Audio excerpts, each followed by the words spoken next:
Honorable Speaker, sir, on the sacred occasion of Magh Purnima and the birth anniversary of Guru Ravidas, I present the budget for the year 2026-2027. Since we assumed office 12 years ago, India's economic trajectory has been marked by stability, fiscal discipline, sustained growth, and moderate inflation. This is the result of conscious choices we have made, even in times heightened uncertainty and disruption. Our government, led by Honorable Prime Minister Modi, has decisively and consistently chosen action over ambivalence, reform over rhetoric, and people over populism. We have pursued far-reaching structural reforms, fiscal prudence and monetary stability, whilst maintaining a strong thrust on public investment. Keeping Atmanirbharta as a lodestar, we have built domestic manufacturing capacity, energy security, and reduced critical import dependencies. Simultaneously, we have ensured that citizens benefit from every action of the government, undertaking reforms to support employment generation, agricultural productivity, household purchasing power, and universal services to people. These measures have delivered a high growth rate of around 7% and helped us make substantial strides in poverty reduction and improvement in the lives of our people. Today, we face an external environment in which trade and multilateralism are imperiled and access to resources and supply chains are disrupted. New technologies are transforming production systems while sharply increasing demands on water, energy, and critical minerals. India will continue to take confident steps towards Vikasit Bharat, balancing ambition with inclusion. As a growing economy with expanding trade and capital needs, India must also remain deeply integrated with global markets, exporting more and attracting stable long-term investment. As I begin Part A, I want to express my gratitude to the people for standing firmly with us as we forge our way together towards becoming one of the largest economies of the world.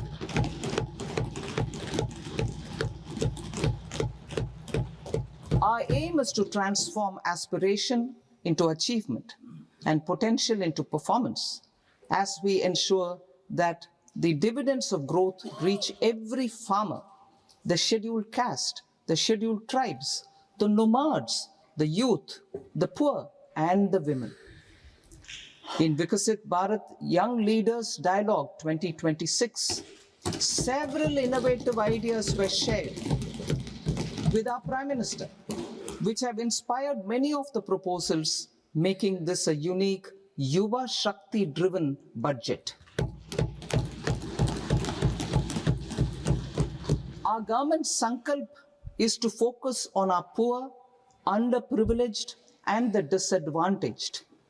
To deliver on this sankalp, and given that this is the first budget prepared in Kartavya Bhavan, we are inspired by three Kartavya.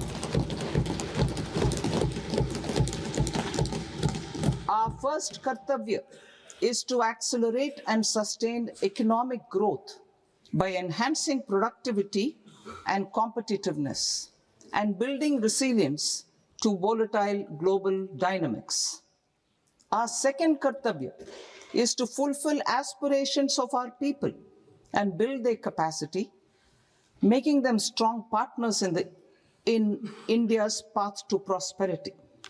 Our third Kartavya, aligned with our vision of Sabka Saath, Sabka Vikas, is to ensure that every family, community, region, and sector has access to resources, amenities, and opportunities for meaningful participation. This threefold approach requires a supportive ecosystem. The first requirement is to sustain the momentum of structural reforms, continuous, adaptive, and forward-looking. Second, a robust and resilient financial sector is central to mobilizing savings, allocating capital efficiently, and managing risks. Third, cutting-edge technologies, including AI applications, can serve us as force multipliers for better governance. Reform Express. Our government has undertaken comprehensive reforms towards creating employment, boosting productivity, and accelerating growth. After the Prime Minister's announcement on Independence Day in 2025, over 350 reforms have been rolled out. This includes GST simplification, notification of labor codes, and rationalization of mandatory quality control orders.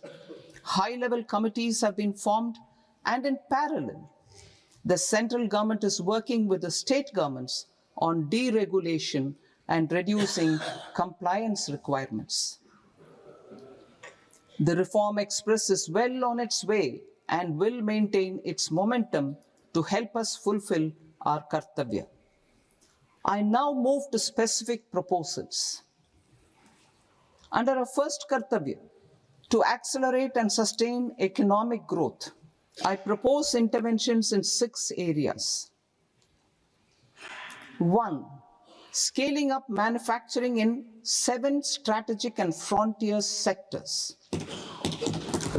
2. Rejuvenating legacy industrial sectors. 3. Creating champion MSMEs. 4. Delivering a powerful push for infrastructure. 5. Ensuring long-term security and stability. And 6. Developing city economic regions. Scaling up of manufacturing in 7 strategic and frontier sectors. Biopharma Shakti, meaning biopharma strategy for health advancement through knowledge, technology, and innovation. India's disease burden is observed to be shifting towards non-communicable diseases like diabetes, cancer, and autoimmune disorders.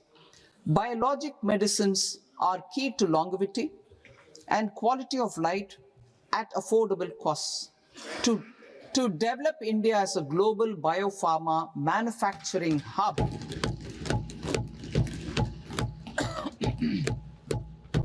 I propose the Biopharma Shakti with an outlay of 10,000 crores over the next 5 years.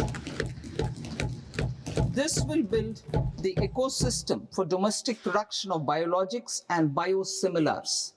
The strategy will include a biopharma-focused network with 3 new national institutes of pharmaceutical education and research, popularly known as NIPERs, and upgrading 7 existing ones. It will also create a network of 1,000 accredited India clinical trials sites.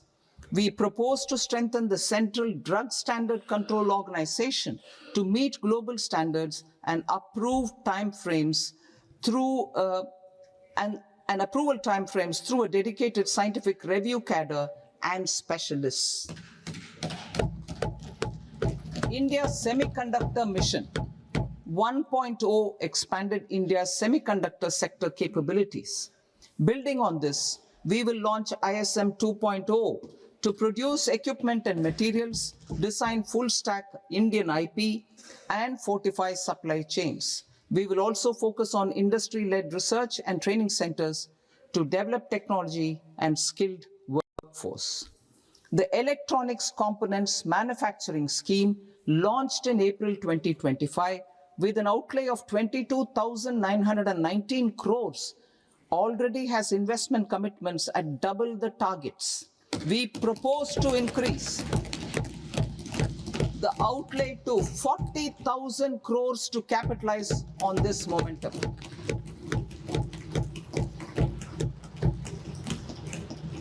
A scheme for rare earth permanent magnets was launched in 2025 November.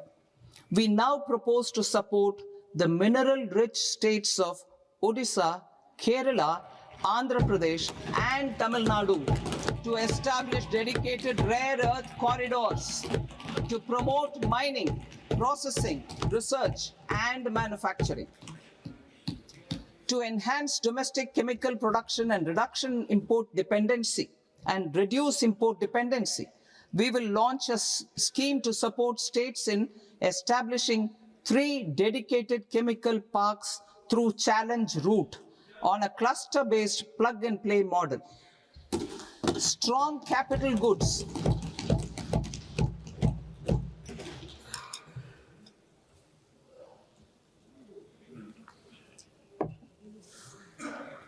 Strong capital goods capability is a determinant of productivity and quality across different sectors. Towards building this capacity, I propose the following. High-tech tool rooms will be established by central public sector enterprises at 2 locations as digitally enabled automated service bureaus that locally design, test, and manufacture high-precision components at scale and at lower cost. 2, a scheme for enhancement of construction and infrastructure equipments will be introduced to strengthen domestic manufacturing of high value and technologically advanced CIE. This can range from lifts in a multi-storied apartment or firefighting equipment in multiplexes, large or small, and to tunnel boring equipments for building metros and high-altitude roads.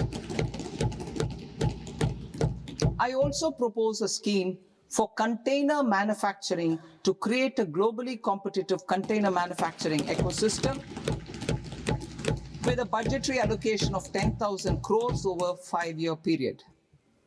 For the labor-intensive textile sector, I propose an integrated program with 5 subparts. 1, the National Fiber Scheme for Self-Reliance in Natural Fibers, such as silk, wool, and jute, man-made fibers, and new age fibers.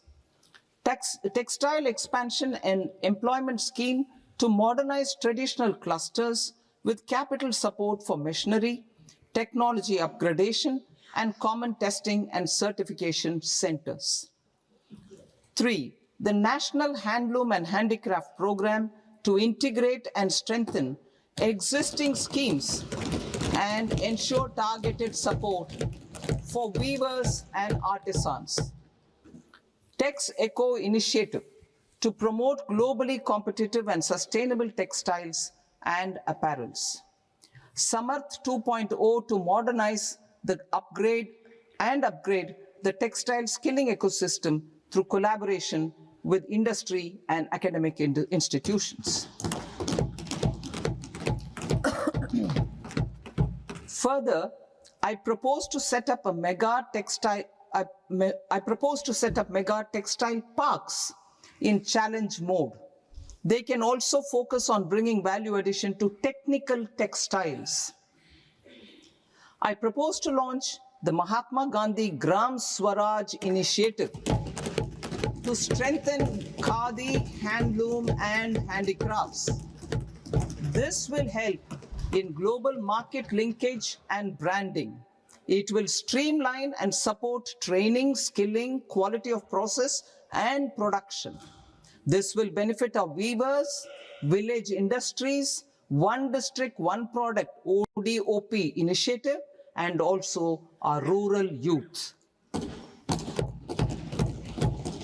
India has the potential to emerge as a global hub for high quality, affordable sports goods. I propose a dedicated initiative for sports goods that will promote manufacturing, research, and innovation in equipment design, as well as material sciences.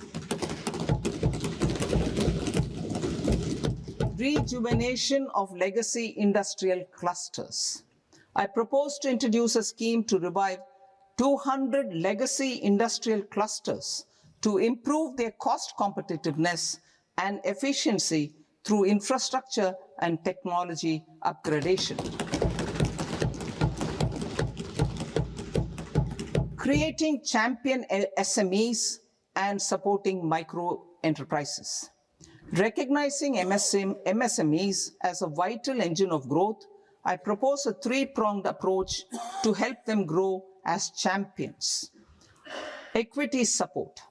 I propose to introduce a dedicated 10,000 crores SME growth fund to create future champions, incentivizing enterprises based on select criteria.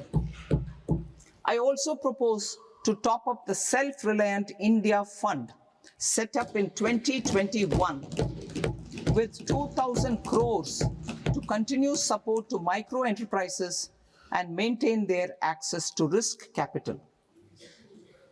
Liquidity support. With TREDS, more than 7 lakh crore has been made available to MSMEs. To leverage its full potential, I propose 4 measures. 1. Mandate TREDS as the transaction settlement platform for all purchases from MSMEs by CPSEs, serving as a benchmark for other corporates. 2. Introduce a credit guarantee support mechanism through CGTMSE for invoice discounting on TREDS platform. 3. Link GEM with TREDS for sharing information with financiers about government purchases from MSMEs, encouraging cheaper and quicker financing. 4. Introduce TREDS receivables as asset-backed securities, helping develop a secondary market, enhancing liquidity and settlement of transactions. Professional support. Government will facilitate professional institutions such as the ICAI, ICSI, ICMAI to design short-term modular courses and practical tools to develop a cadre of corporate mitras, especially in Tier 2 and Tier 3 towns. These accredited para-professionals will help MSMEs meet compliance requirements at affordable costs. Infrastructure. During this past decade, our government has undertaken several initiatives for large-scale enhancement of public infrastructure, including through new financing instruments such as Infrastructure Investment Trust (InvITs) and Real Estate Investment Trust (REITs), and institutions like NIIF and NABFID. We shall continue to focus on developing infrastructure in cities with over 5 lakh population, that is Tier 2, Tier 3 cities, which have expanded to become growth centers. Public capital expenditure has increased manifold from 2 lakh crore in 2014-15 to an allocation of 11.2 lakh crore in BE 25-26. In this coming year, that is financial year 2026-27, I propose to increase it to 12.2 lakh crores to continue the momentum. To strengthen the confidence of private developers regarding risks during infrastructure development and construction phase, I propose to set up an infrastructure risk guarantee fund to provide prudentially calibrated partial credit guarantee to lenders. Over the years, REITs have emerged as a successful instrument for asset monetization. I propose to accelerate recycling of significant real estate assets of the CPSEs through the setting up of dedicated REITs. To promote environmentally sustainable movement of cargo, I propose to 1. Establish new dedicated freight corridors connecting Dankuni in the east to Surat in the west. Operationalize 20 new national waterways over the next 5 years, starting with National Waterways 5 in Orissa to connect mineral-rich areas of Talcher and Angul and industrial centers like Kalinga Nagar to the ports of Paradeep and Dhamra. Training institutes will be set up as regional centers of excellence for development of required manpower for these waterways. This will benefit youth in the entire stretch of the waterways to train and acquire skills. Further, a ship repair ecosystem catering to inland waterways will also be set up at Varanasi and Patna. And C, launch a coastal cargo promotion scheme for incentivizing a modal shift from rail to road to increase the share of inland waterways and coastal shipping from 6% to 12% by 2047. To enhance last mile and remote connectivity and promote tourism, I propose to give incentives to indigenize manufacturing of seaplanes. A seaplane VGF scheme will be also introduced to provide support for operations. Carbon capture, utilization, and storage. Aligning with the roadmap launched in December 2025, the carbon capture, utilization, and storage technologies at scale will achieve higher readiness and in end-use application across 5 industrial sectors, including power, steel, cement, refineries, and chemicals. An outlay of 20,000 crore is proposed over the next 5 years for this purpose. City economic regions. Cities are India's engines of growth, innovation, and opportunities.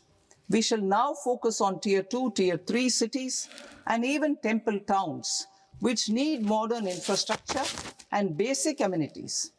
This budget aims to further amplify the potential of cities to deliver the economic power of agglomerations by mapping city economic regions based on their specific growth drivers.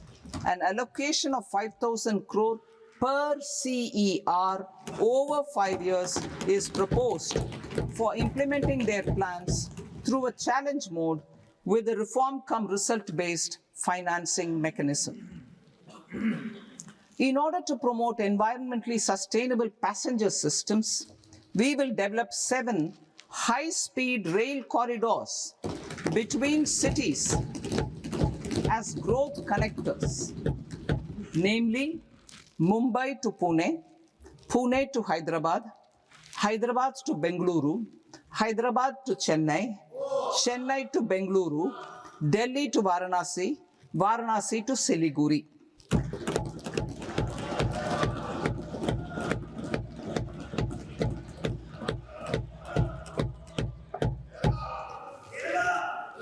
Financial sector. The Indian banking sector today is characterized by strong balance sheet, historic highs in profitability, improved asset quality, and coverage exceeding 98% of villages in the country. At this juncture, we are well placed to futuristically evaluate the measures needed to continue on the path of reform-led growth of this sector. I propose setting up a high-level committee on banking for Vikasit Bharat. High-level committee on banking for Vikasit Bharat to comprehensively review the sector and align it with India's next phase of growth, while safeguarding financial stability, inclusion, and consumer protection. The vision for NBFCs for Vikasit Bharat has been outlined with clear targets for credit disbursement and technology adoption in order to achieve scale and improve efficiency in the public sector NBFCs As a first step, it is proposed to restructure the Power Finance Corporation and Rural Electrification Corporation. I propose a comprehensive review of the foreign exchange management non-debt instruments rules to create a more contemporary, user-friendly framework for foreign investments consistent with India's evolving economic priorities. Corporate bond market.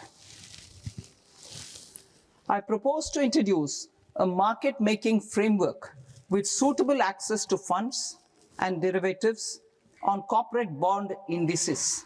I also propose to introduce total return swaps on corporate bonds. Municipal bonds.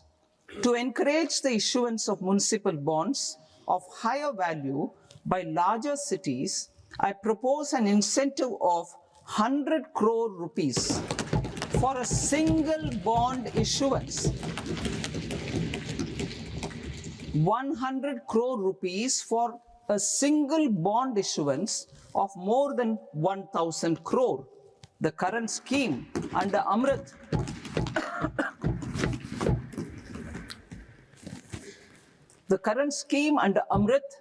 which incentivizes issuances up to 200 crores only, will also continue to support smaller and medium towns. That will also continue to support the smaller and medium towns. Ease of doing business.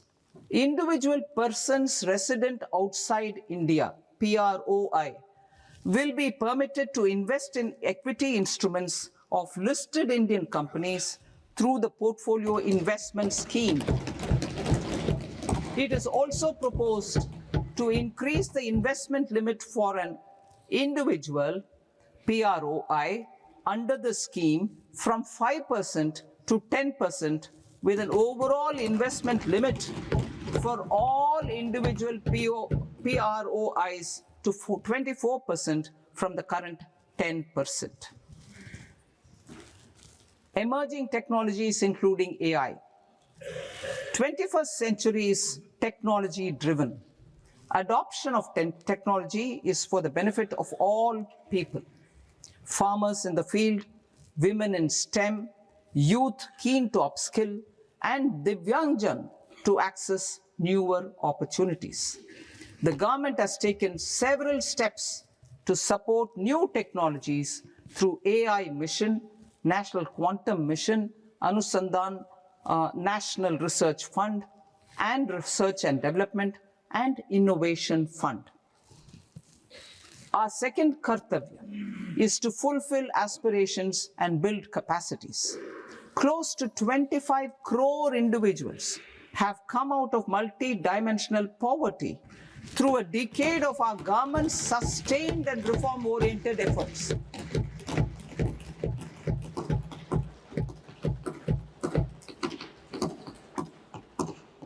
Our government has therefore decided to place a renewed emphasis on the service sector to provide a pathway to fulfilling aspirations of a youthful India with the following measures.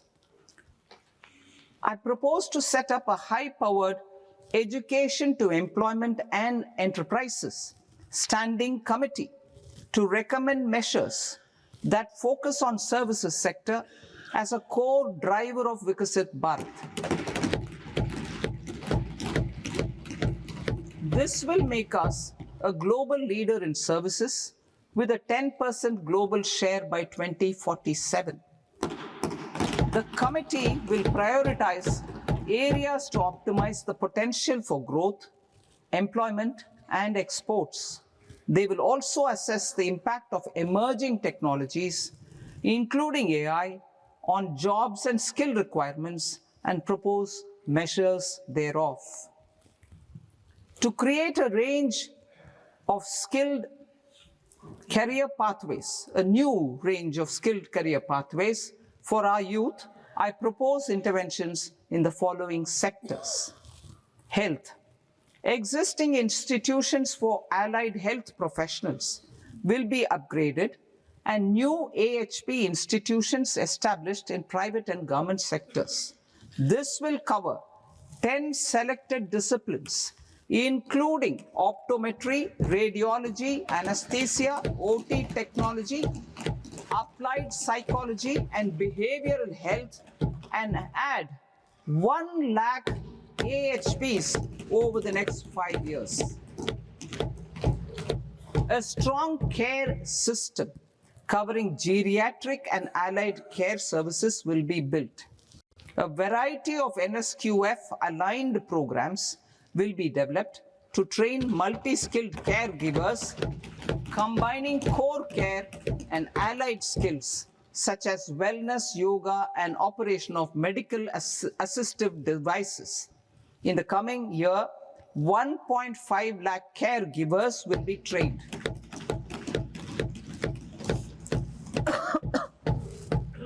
Hubs for medical value tourism. To promote India as a hub for medical tourism services, I propose to launch a scheme to support states in establishing 5 regional medical hubs in partnership with the private sector. These hubs will serve as integrated healthcare complexes that combine medical, educational, and research facilities. They will have Ayush centers, medical value tourism facilitation centers, and infrastructure for diagnostics, post-care, and rehabilitation. These hubs will provide diverse opportunities, job opportunities for health professionals, including doctors and AHPs. Ancient Indian yoga, already respected in several parts of the world, was given a mass global recognition when Honorable Prime Minister took it to the UN. Post-COVID, Ayurveda gained a similar global acceptance and recognition. Exporting quality Ayurveda products helps farmers who grow the herbs and youth who process the products.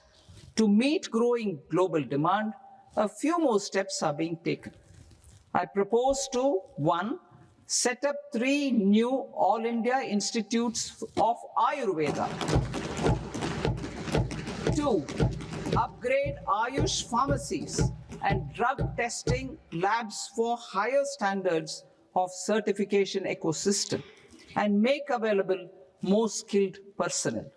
3, upgrade the WHO Global Traditional Medicine Center in Jamnagar to bolster evidence-based research, training, and awareness for traditional medicine. Animal husbandry.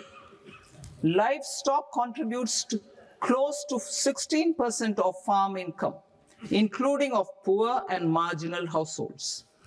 To scale up availability of veterinary professionals by more than 20,000, I propose to roll out a loan-linked capital subsidy support scheme for establishment of veterinary and para-veterinary colleges, veterinary hospitals, diagnostic laboratories, and breeding facilities in private sector. Collaboration between Indian and foreign institutions will also be facilitated. Orange economy. India's animation, visual effects, gaming, and comics sector, AVGC sector, is a growing industry projected to require 2 million professionals by 2030. I propose to support the Indian Institute of Creative Technologies, Mumbai, in setting up AVGC content creator labs in 15,000 secondary schools all over the country and 500 colleges.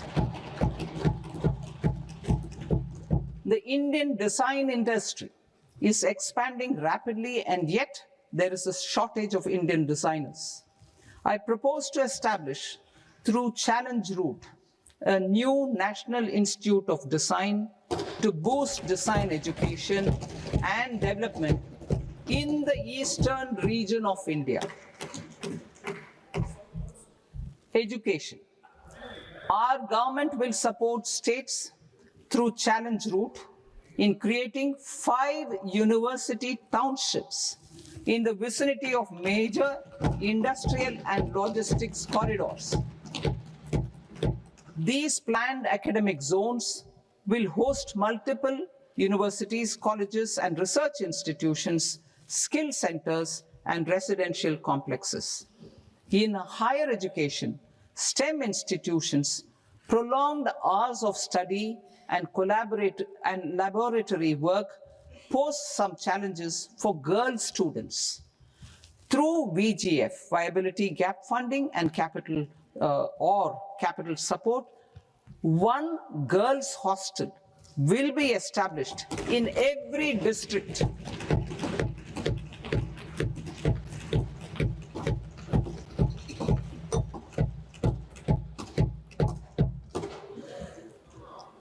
To promote astrophysics and astronomy via immersive experiences.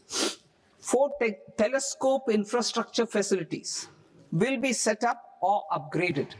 The National Large Solar Telescope, the National Large Optical Infrared Telescope, the Himalayan Chandra Telescope, and the Cosmos 2 Planetarium. Tourism. The tourism sector has the potential to play a large role in the employment generation, forex earnings, and expanding the local economy.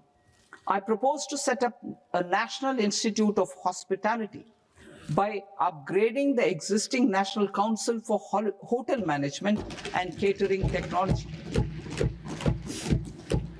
It will function as a bridge between academia, industry, and government. I also propose a pilot scheme for upskilling 10,000 guides in 20 iconic tourist sites through a standardized, high-quality, 12-week training course in hybrid mode in collaboration with the Indian Institute of Management. A national destination digital knowledge grid will be established to digitally document all places of significance, cultural, spiritual, and heritage.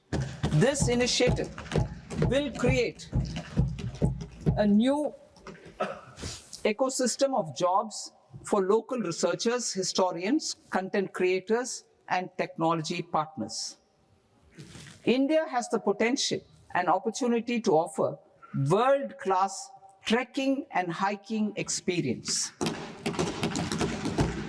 We will develop ecologically sustainable mountain trails in Himachal Pradesh, Uttarakhand, and Jammu Kashmir.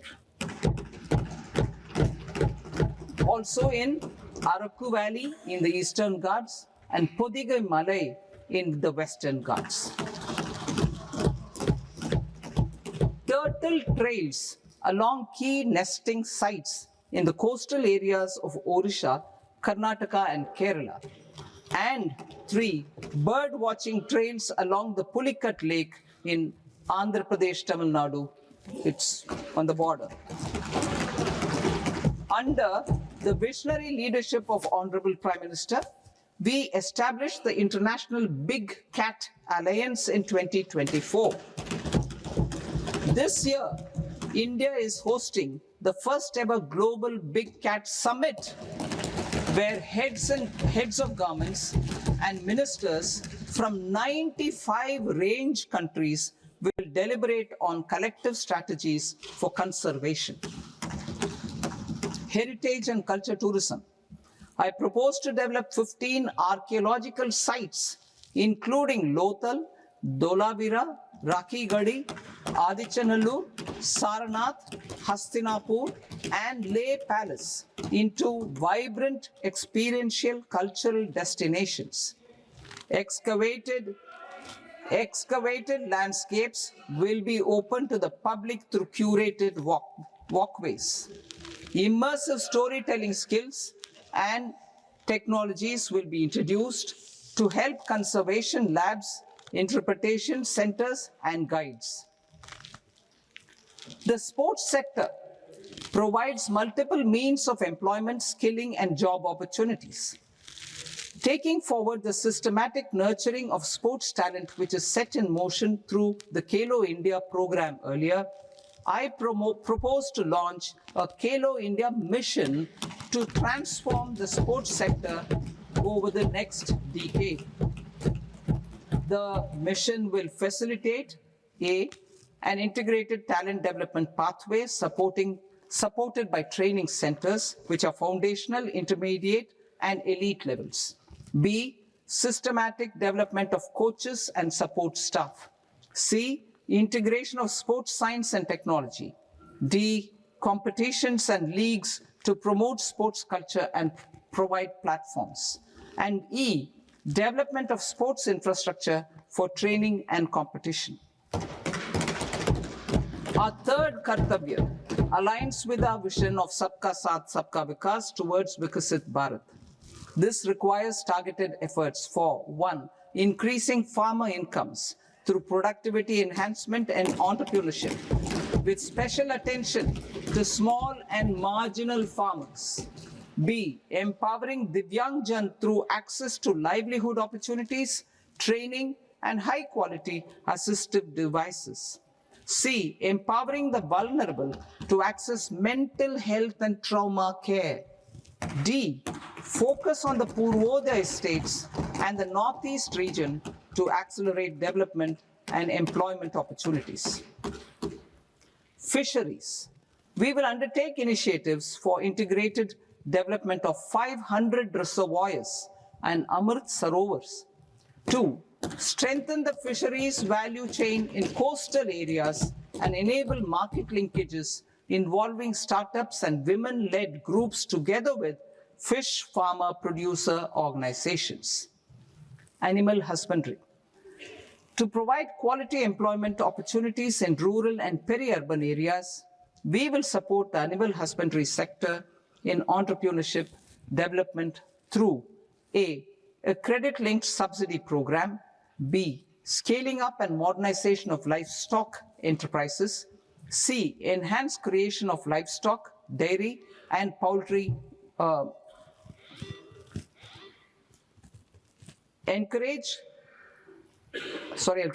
enhanced creation of livestock, dairy, and poultry-focused integrated value chains, and D, encourage creation of livestock farmer-producer organizations.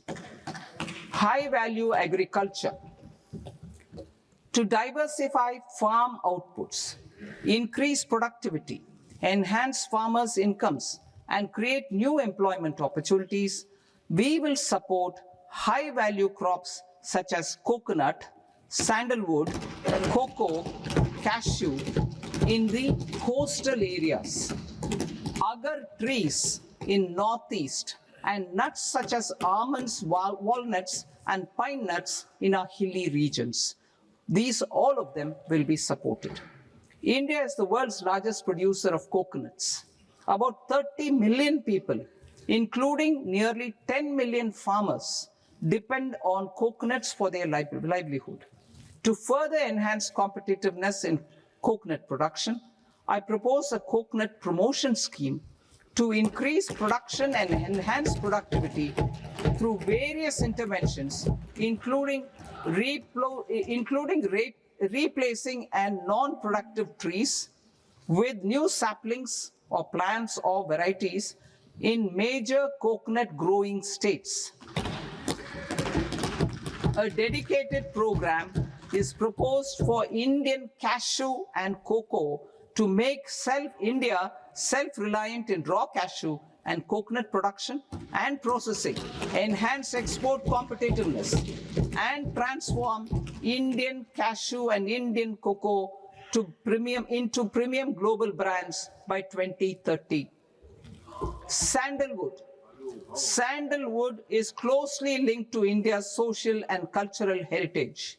Our government will partner with state governments to promote focused cultivation and post-harvest processing to restore the glory of the Indian sandalwood ecosystem, to rejuvenate old, low-yielding orchards, and expand high-density cultivation of walnuts, almonds, and pine nuts, we will support a dedicated program to enhance farmer incomes and in bringing value addition by engaging youth. Bharat Vistar, that is virtually integrated system to access agricultural resources. I propose to launch Bharat Vistar, a multilingual AI tool that shall integrate the AgriStack portals and the ICAR package on agricultural practices with AI systems. This will enhance farm productivity, enable better decisions for farmers, and reduce risk by providing customized advisory support. She Marts for rural women-led enterprises. Building on the success of Lakpati Didi program, I propose to help women take the next step from credit-linked livelihoods to being owners of enterprises. Self-help entrepreneur, She Marts will be set up as community-owned retail outlets within the cluster-level federations through enhanced and innovative financing instruments. Empowering Divyangjan. Divyangjan Kaushal Yojana. Information technology, AVGC sectors, hospitality and food and beverages sectors often offer task-oriented and process-driven roles which are suitable for Divyangjan. We will ensure dignified livelihood opportunities through industry-relevant and customized training specific to each Divyangjan group. Divyang Sahara Yojana. Timely access to high-quality assistive devices for all eligible Divyangjan is a fundamental need. I propose to, 1, support the Artificial Limbs Manufacturing Corporation of India, ALIMCO, to set up and to scale up production of assistive devices, invest in R&D and AI integration, strengthen PM Divyasha Kendras, and support setting up of assistive technology marts as modern retail style centers where Divyangjan and senior citizens can see, try, and purchase assistive products. Reaffirming our commitment to mental health and trauma care.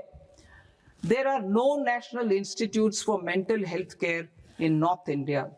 We will therefore set up a NIMHANS 2 and also upgrade national mental health institutes in Ranchi and in Tezpur as regional apex institutions. Emergencies expose families, particularly the poor and vulnerable, to unexpected expenditure. We will strengthen and increase these capacities by 50% in district hospitals by establishing emergency and trauma care centers. Focus on Purvodaya states and northeastern regions. Purvodaya.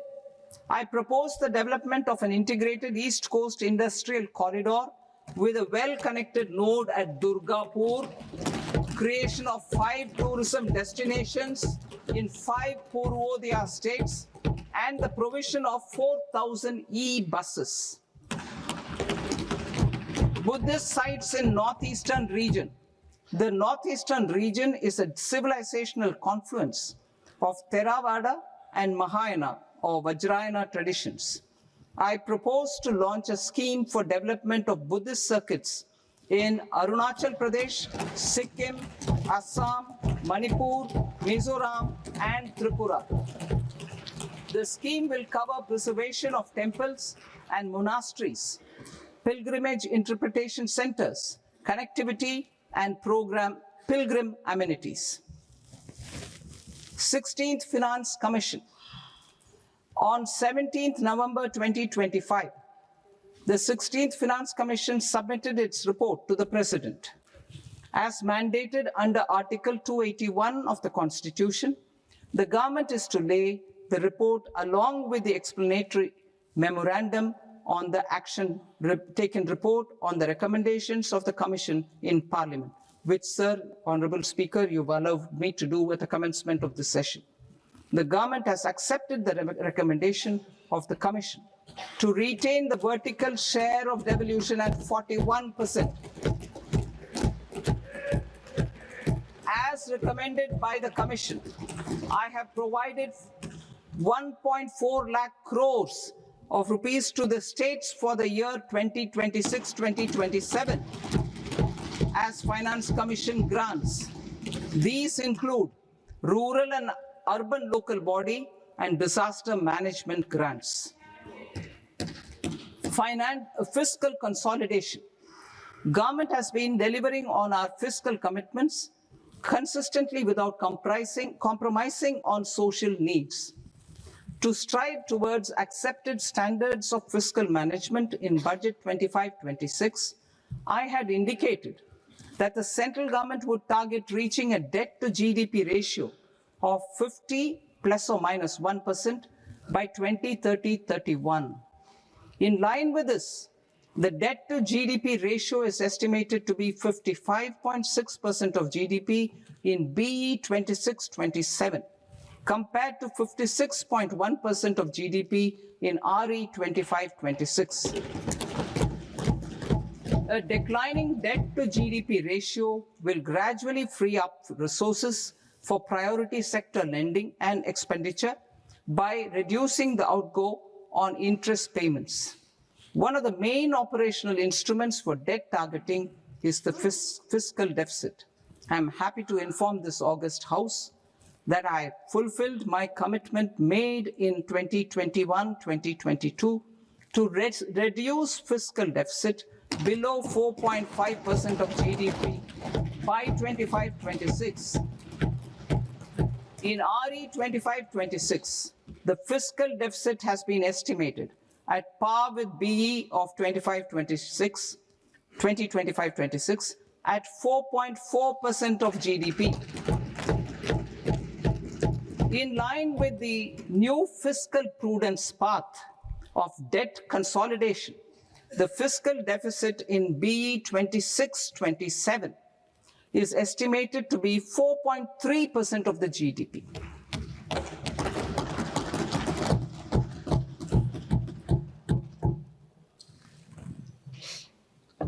The revised estimates of the non-debt receipts are 34 lakh crore rupees, of which the centre's net tax receipts are 26.7 lakh crore. The revised estimate of the total expenditure is 49.6 lakh crore rupees, of which the capital expenditure is about 11 lakh crores. Budget estimates 2026 to 2027. Coming to 26-27, the non-debt receipts and the total expenditure are estimated as 36.5 lakh crore and 53.5 lakh crore respectively. The centre's net tax receipts are estimated at 28.7 lakh crore rupees. To finance the fiscal deficit, the net market borrowings from dated securities are estimated at 11.7 lakh crore rupees. The balance financing is expected to come from small savings and other sources. The gross market borrowings are estimated at 17.2 lakh crore rupees. I'll now move to Part B. Part B, direct taxes.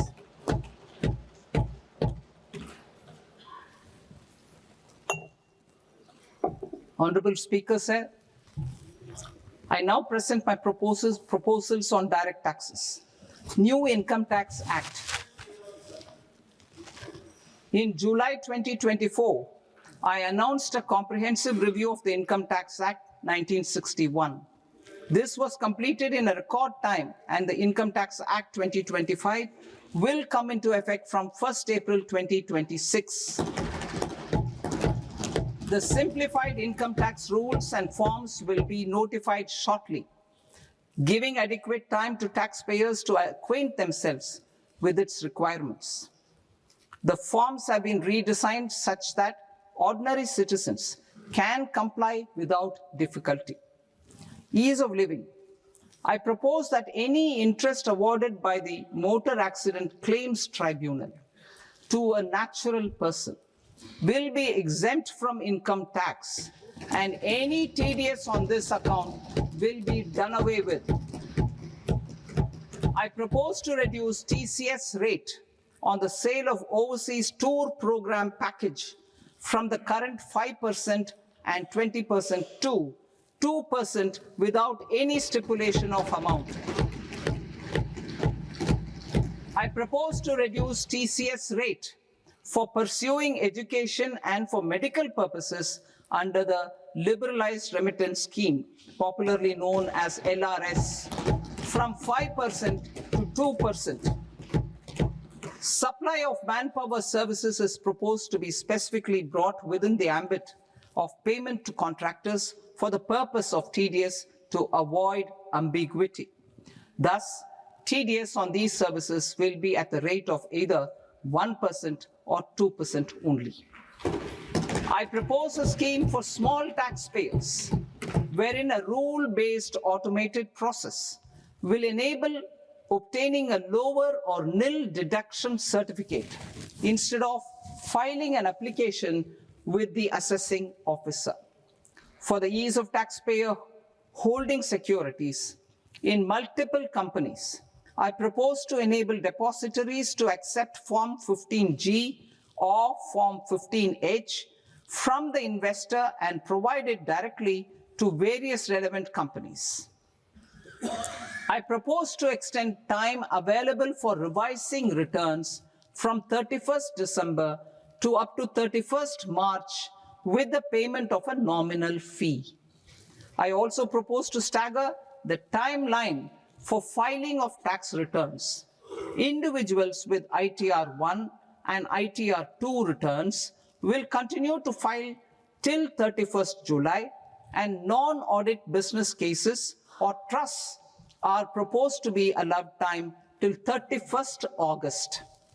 TDS on sale of immovable property by a non-resident is proposed to be deducted and deposited through resident buyers and his or her PAN-based challan instead of requiring a TAN, which is a temporary accounting number.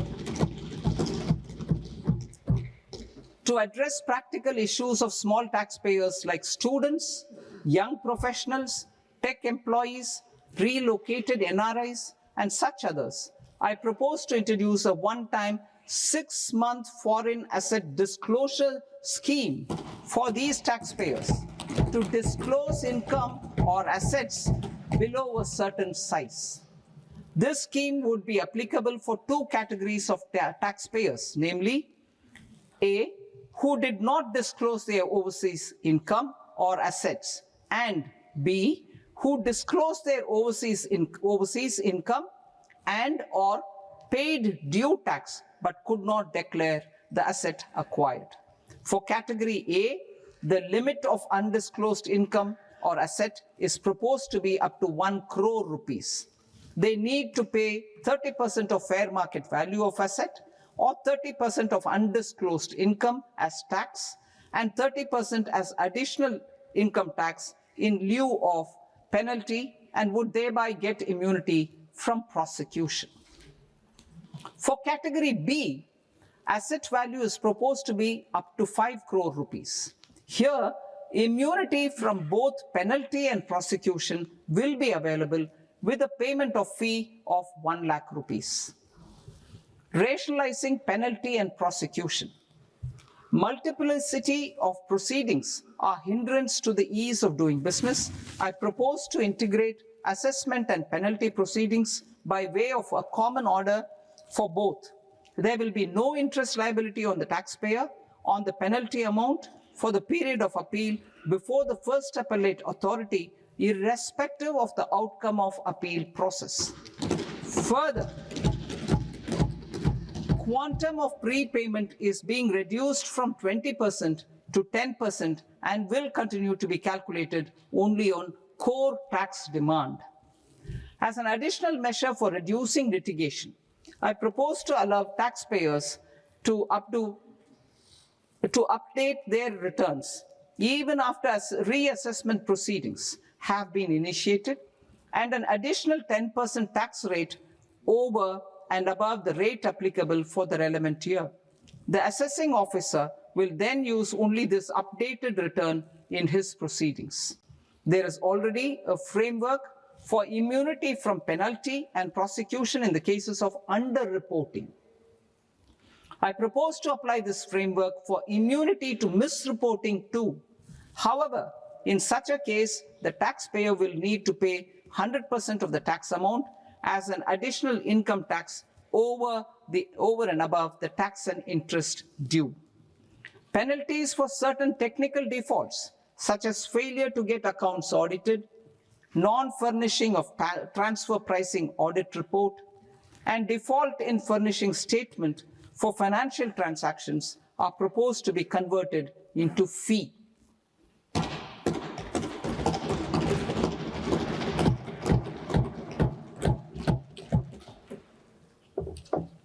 I propose to rationalize prosecution framework under Income Tax Act while maintaining a careful balance for deterrence in some serious offense.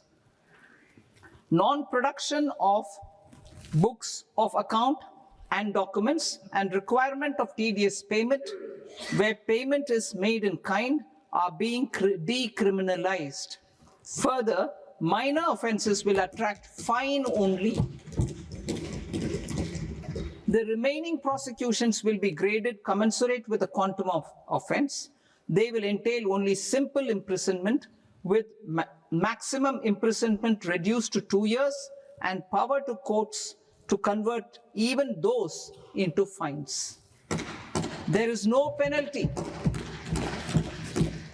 There's no penalty presently for non-disclosure of non-immovable foreign assets with aggregate value less than 20 lakh rupees. I propose to also provide them with immunity from prosecution with retrospective effect from 1/10/2024.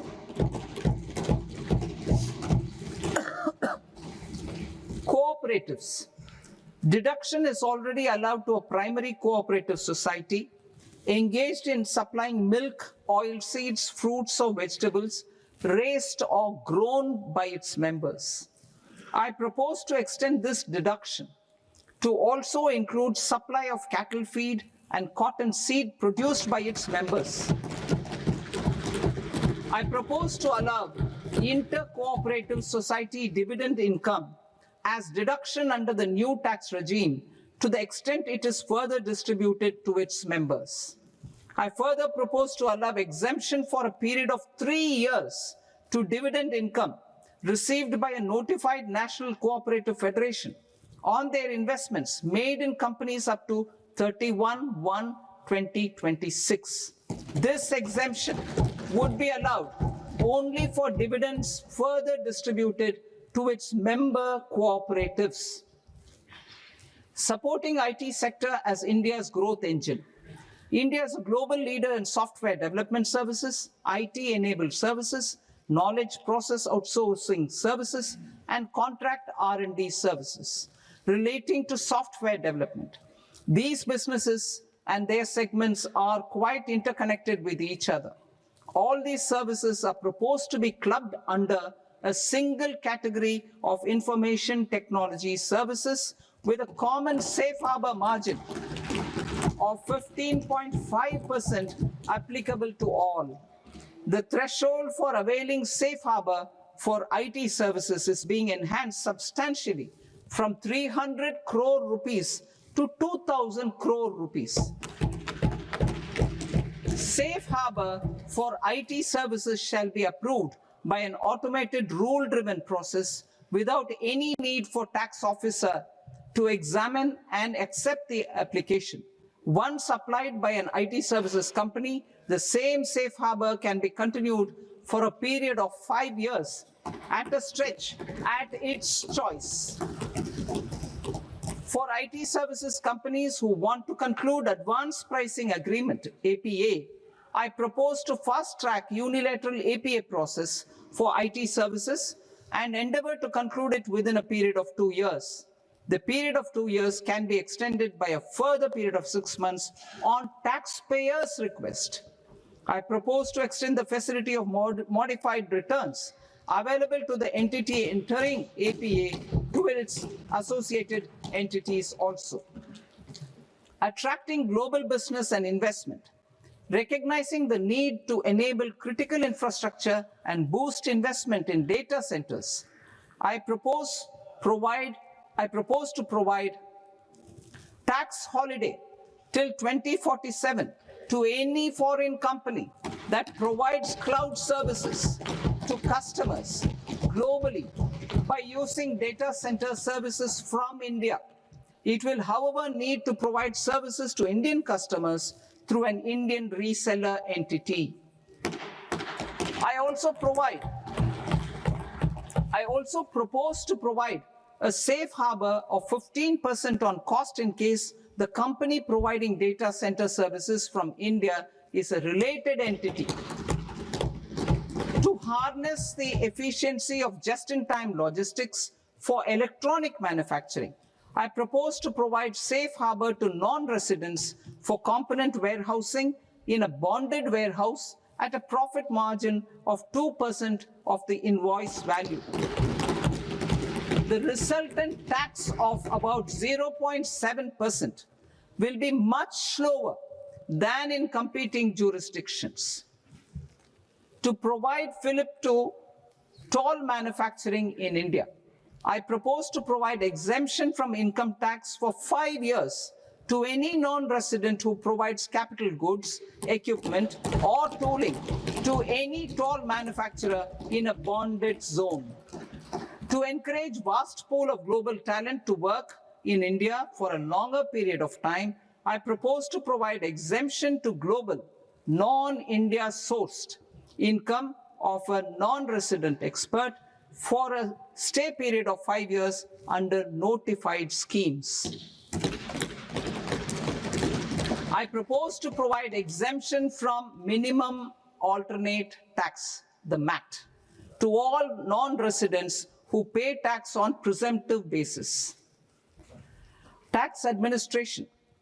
I propose to constitute a joint committee of Ministry of Corporate Affairs and Central Board of Direct Taxes for incorporating the requirements of income computation and disclosure standards, the ICDS, in the Indian Accounting Standards, IND AS itself. Separate accounting requirement based on ICDS will be done away with from the tax year 27-28. To support Prime Minister Modi's vision of homegrown accounting and advisory firms to become global leaders, I propose to rationalize the definition of accountant for the purposes of safe harbor rules. Other tax proposals. Change in taxation of buyback was brought in to address the improper use of buyback route by promoters. In the interest of minority shareholders, I propose to tax buyback for all types of shareholders as capital gains. However, to disincentivize misuse of tax arbitrage, promoters will pay an additional buyback tax. This will make effective tax 22% for corporate promoters. For non-corporate promoters, the effective tax will be 30%. TCS rate for sellers of specific goods, namely alcoholic liquor, scrap, and minerals, will be rationalized to 2%, and that on tendu leaves will be reduced from 5% to 2%. I propose to raise the STT on futures to 0.05% from the present 0.02%. STT on options premium and exercise of options are both proposed to be raised to 0.15% from the present rate of 0.1% and 0.125% respectively.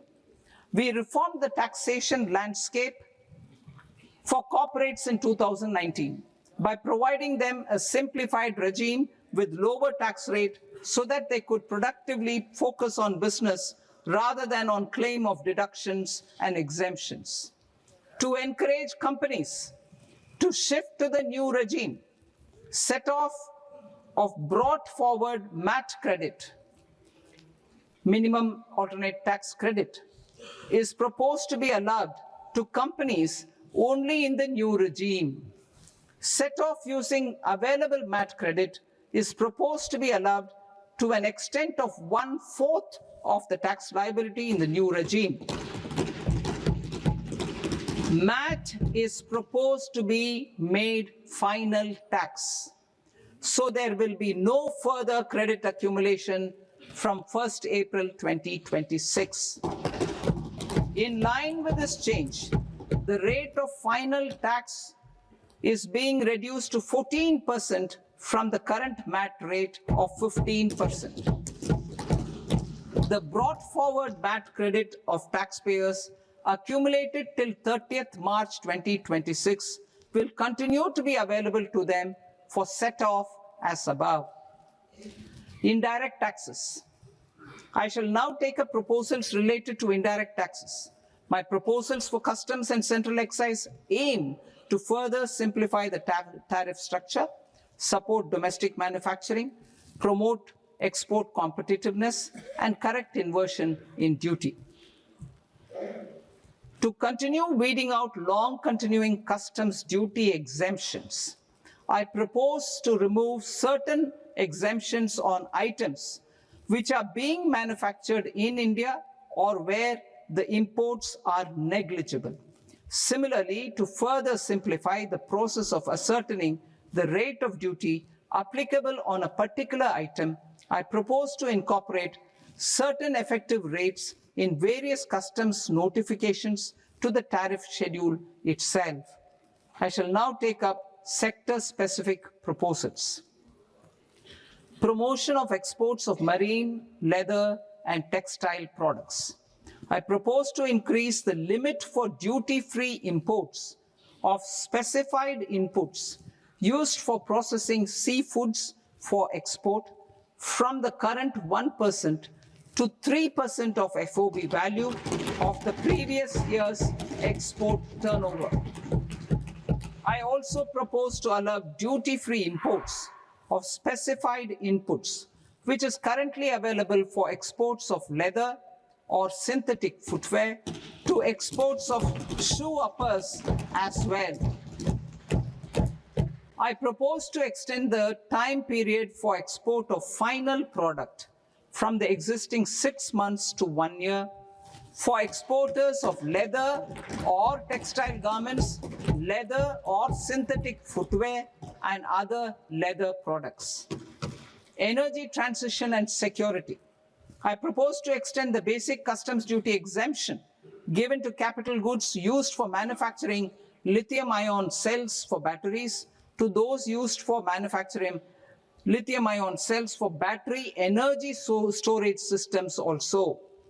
I propose to exempt basic customs duty on import of sodium antimonate for use in manufacture of solar glass.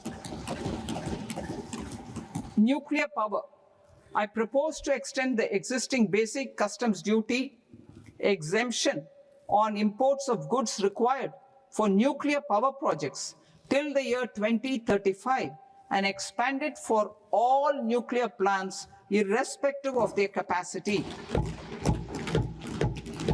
Critical minerals.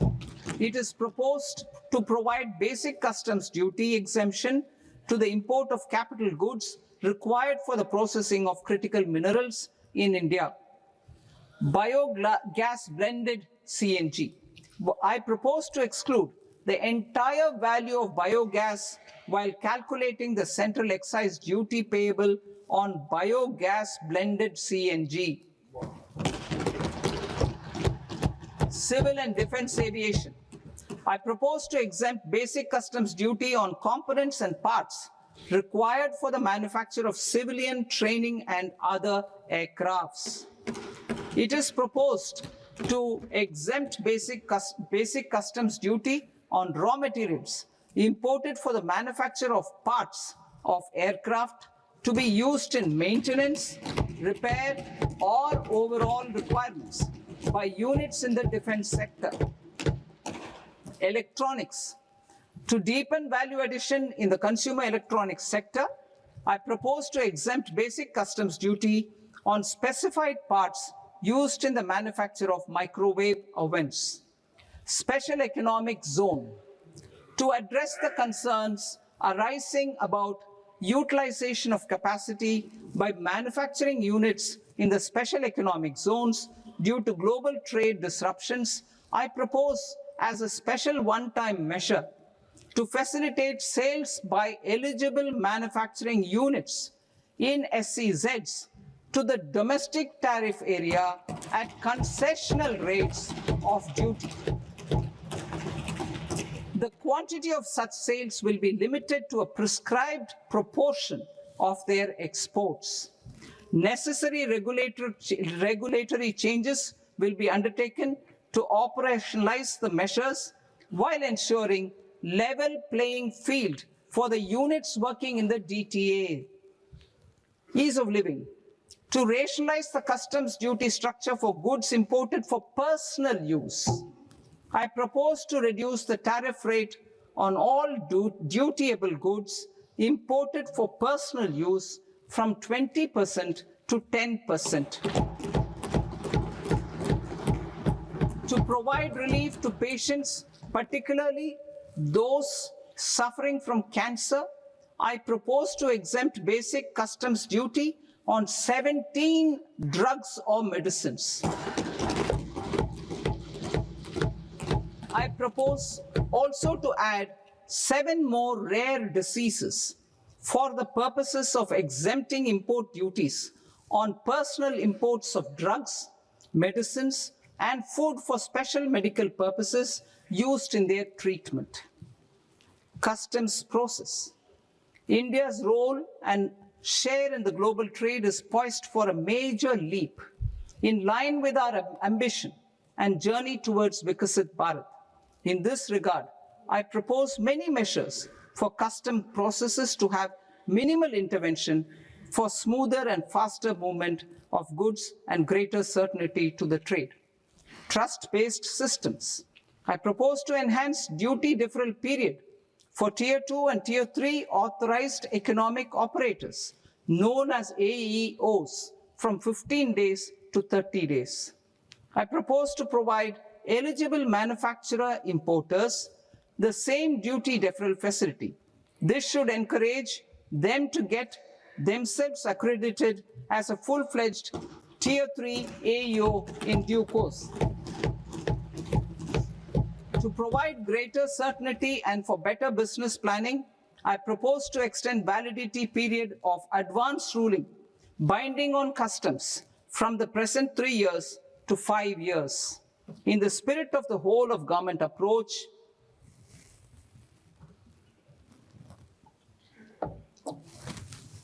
government agencies will be encouraged to leverage AEO accreditation for preferential treatment in clearing their cargo. Regular importers with trusted long-standing supply chains will be recognized in the risk system so that the need for verification of their cargo every time can be minimized. Export cargo using electronic sealing. Export cargo using electronic sealing will be provided through clearance from the factory premises to the ship. For import of goods not needing any compliance, filing of bill of entry by a trusted importer and arrival of goods will automatically notify customs for completing their clearance formalities. This will enable goods to be released immediately on arrival. The customs warehouse framework will be transformed into a warehouse operator-centric system with a self-declarations, electronic tracking, and risk-based audit. These reforms will move away from the current system of officer-dependent approvals and reduce transaction delays and compliance costs. Ease of doing business. Approvals required for cargo clearance from various government agencies will be seamlessly processed through a single and interconnected digital window by the end of the financial year. Processes involved in clearance of food, drugs, plant, and animal and wildlife products, accounting for about 70% of interdicted cargo, will be operationalized on this system by April 2026 itself. For goods not having any compliance requirement, clearance will be done by customs immediately after online registration is completed by the importer, subject to the payment of duty. Customs integrated system will be rolled out in 2 years as a single integrated and scalable platform for all customs processes. Utilization of non-intrusive scanning with advanced imaging and AI technology for risk assessment will be expanded in a phased manner with the objective to scan every container across all the major ports. New export opportunities to support Indian fishermen to fully harness the economic value of marine resources beyond our territorial waters. The following measures will be taken. A, fish catch by an Indian fishing vessel in exclusive economic zone or on the high seas will be made free of duty. Landing of such fish on foreign port will be treated as export of goods. Safeguards will be put in place to prevent misuse during fish catch, transit, or transshipment. To support aspirations of India's small businesses, artisans, and startups to access global markets through e-commerce, I am pleased to announce complete removal of the current value cap of 10 lakh rupees per consignment on courier exports. In addition, handling of rejected and returned consignments will be improved with effective use of technology for identifying such consignments. I propose to revise provisions governing baggage clearance during international travel to address genuine concerns of passengers. The revised rules will enhance duty-free allowances in line with the present-day travel realities and provide clarity in temporary carriage of goods brought in or taken out. There are honest taxpayers who are willing to settle disputes by paying all their dues, but they get deterred due to negative connotation associated with penalty. They will now be able to close cases by paying an additional amount in lieu of penalty. Honorable Speaker, sir, with this, I commend the budget to this august House. Jai Hind.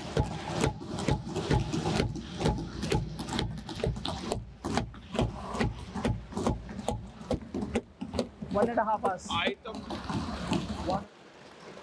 Item number 3, माननीय वित्त मंत्री जी.